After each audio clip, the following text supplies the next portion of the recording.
తెలంగాణ ప్రముఖ పుణ్యక్షేత్రం యాదాద్రి లక్ష్మీనరసింహస్వామి ఆలయానికి తరలివచ్చే భక్తుల సౌకర్యాలపై ప్రత్యేక దృష్టి సారించాలని ప్రభుత్వం నిర్ణయించింది.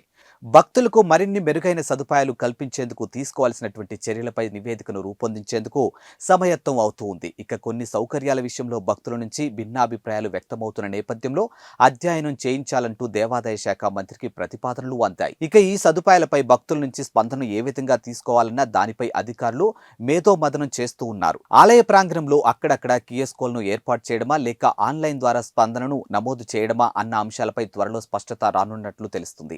ఇక ఈ విధానాన్ని అమలు చేస్తే ఎలా ఉంటుందని అధికారులు ఆలోచిస్తూ ఉన్నారు. ఇక యాదాద్రి కొండపైకి వెళ్లేందుకు ఆర్టీసీ మినీ బస్సులతో పాటు వ్యక్తిగత వాహనాలు అనుమతిస్తూ ఉన్నారు. ఇక 500 చెల్లిస్తే వ్యక్తిగత వాహనాలు పైకి వెళ్లేందుకు అనుమతిస్తూ ఉన్నారు. ఇక ప్రస్తుతం సగటున రోజుకు 500 నుంచి 600 వ్యక్తిగత వాహనాలు కొండపైకి వెళ్తూ ఉన్నాయి. ఇక రానున్న రోజుల్లో ఆ సంఖ్య మరింత పెరిగే అవకాశం ఉంది.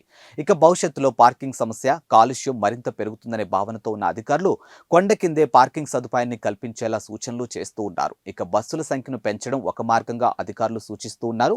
విజయవాడ, ఇంద్రకీలాద్రి, తిరుమల తరహాలో విద్యుత్ బస్సులు నడిపేందుకు ఉన్నటువంటి అవకాశాలను పరిశీలించాలని అధికారులు నిర్ణయించారు.